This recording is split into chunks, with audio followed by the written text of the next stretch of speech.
Erika, as you know, the last person that Charlie ever spoke to was a Utah Valley student named Hunter Kozak. He was asking Charlie a question that day when he was shot, and he's here tonight, and he wants to ask you a question. Hi there.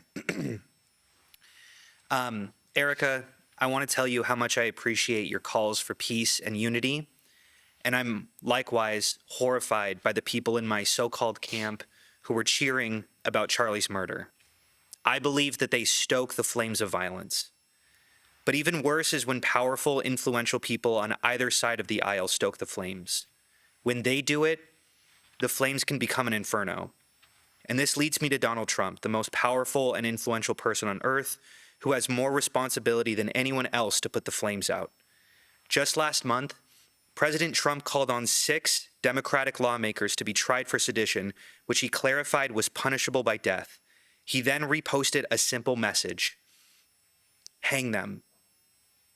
I think that you've been making strides to bring peace to our country, and that Turning Point has been asking Democrats to decry the individuals who cheer for violence. I have and will continue to decry them. But any good faith effort to stop political violence must hold both parties to the same standard and expectation. So in that spirit, will you condemn the violent rhetoric of Donald Trump, the most powerful and influential person on earth? I appreciate your question. You know my heart. Why would I ever say, yes, go murder people?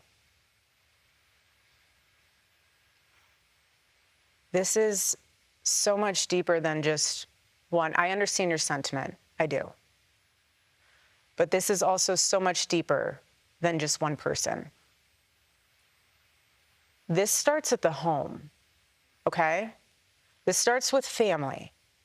This starts with a seed that grows and grows. You can choose to have evil in your heart, or you can choose to have light. What you consume and what you absorb from the outside world will manifest itself. No, I will never agree with political violence. My husband is a victim of it. I'm a victim of it. But what I'm trying to say here is that we can blame everyone else. We have to look in the mirror. When you become a father, when you become a mother, how are you raising your kids?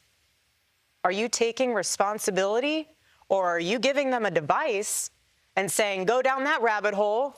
I'm trying to go to Pilates class. You can just sit in the corner and look at your iPad or look at your phone and go down that rabbit hole and see what you can learn from that instead of being a parent. So my call to action from that is, parents, step up. Do you want your kid to be a thought leader or an assassin? That's where we're at.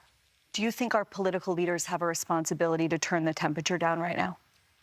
Well, I think everyone has a responsibility to do that, and I'm doing my part. I'm not in control of other people.